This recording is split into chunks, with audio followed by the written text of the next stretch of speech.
Hello, family. Dr. Robbie Wyatt here. I'm going to go back over the FDA compliance documents. Okay, so if you need these, just let us know. We'll send them right to you. They are posted up on both Ergo-Flex Facebook page and Chiropractic Instruments of Success, so you can snatch them right off of there. So basically, regulatory consideration for human cells, tissue, and cellular and tissue-based products. Minimal manipulation and homologous use.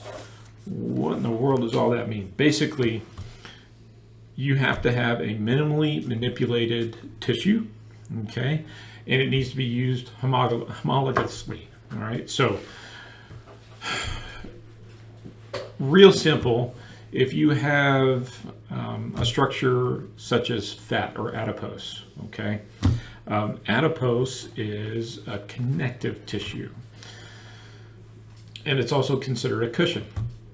So the FDA does, according to their guides, this here says that adipose tissue and mesenchymal stem cells derived from adipose tissue can be then put into a joint as an allograft, either as self, or you can get this from a tissue donation. The problem is that when we harvest, not me, but I do have a couple of MD and DO buddies that are doing adipose and like adipose and have had good success with it, both in a clinical scenario and on themselves. The problem is when you harvest and then spin it down in a centrifuge, and then you wash it and cleanse it and stringent, and then take what is left of those mesenchymal stem cells and that allograft, that regenerative soup. Now it's no longer considered minimally manipulated. Okay, now that's based on the interpretation that I see here in this document. So adipose typically is, for all intents and purposes, is kind of out the door. When you look at things like amniotic fluid, okay, this one gets a little bit more interesting. I've had an amniotic allograft injection in my knee and in my shoulder, and I've had great results with it. The question comes down to whether or not it is homologous use. By definition, amniotic fluid is a secretion, and secretions are not specifically derived as a cushion or structural component. So if, say, we take an amniotic allograft from amniotic fluid and inject that into the joint, according to what the FDA's opinion is on it right now, that is not homologous use. So things like, well, what is homologous use? Well, fat cell would be a structure or cushion. So if it's structure or cushion in the body, then you can use that. So there's mesenchymal stem cells in bone. Problem is that in order to get to them, you got to crush up and manipulate, and so you go beyond minimally manipulated. All right. So what else? That leaves us with a couple different things.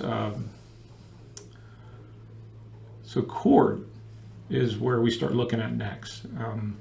And things in the cord were actually designed, and you can even talk about Wharton's jelly. This is the one that Dr. Buzz Court talked about a lot. And it makes sense. The cord and Wharton jelly inside the cord is not only a structure, but a cushion. So, and can be relatively minimally manipulated. Man, that's hard for me to say. Minimally manipulated, so that you can get that structure out of there.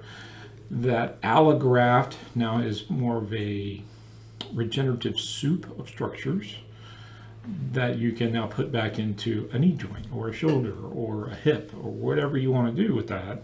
That's clinically appropriate, and it is homologous use, okay? And it's minimally manipulated. That's what's key, okay?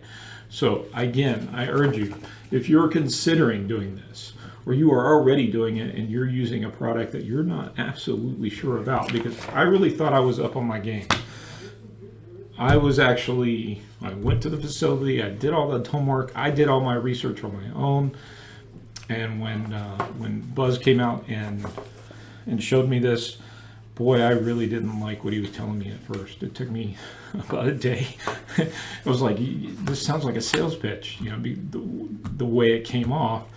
I said, no, it's just one company saying their product's better than another. It's not a sales pitch, folks. This is FDA's opinion. Now, understand, it's FDA's opinion, but FDA's opinion has ways of becoming law very quickly. Or, specifically in this document, they say they are going to use their regulatory powers aggressively, even though in the same paper they say this is not what this opinion is designed to do. I want you to understand that, because the FDA says one thing and then they turn around and say something completely different that's in contrast, and they want that ambiguity in these documents so they can have it open to interpretation at the court level.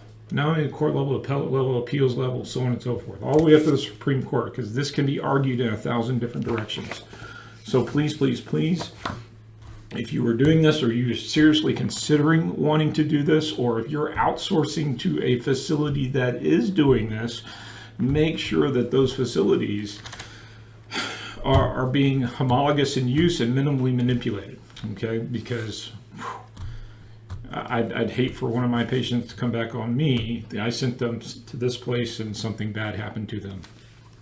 Okay, so you can always, this is going to be posted on Ergo-Flex Facebook page and the Chiropractic Instruments of Success, so you can snatch it right off of there, no problems. And then you can always ask me at dr.wyatt@backontrack.com. You can always give me a call here at the facility here in Texas. So if you have any questions, please let me know. Post questions on both of our Facebook pages. We respond, we monitor those all the time. And we're trying to get the word out so that you, as the provider, can get the very best things done for your patients, okay? So keep saving lives, guys.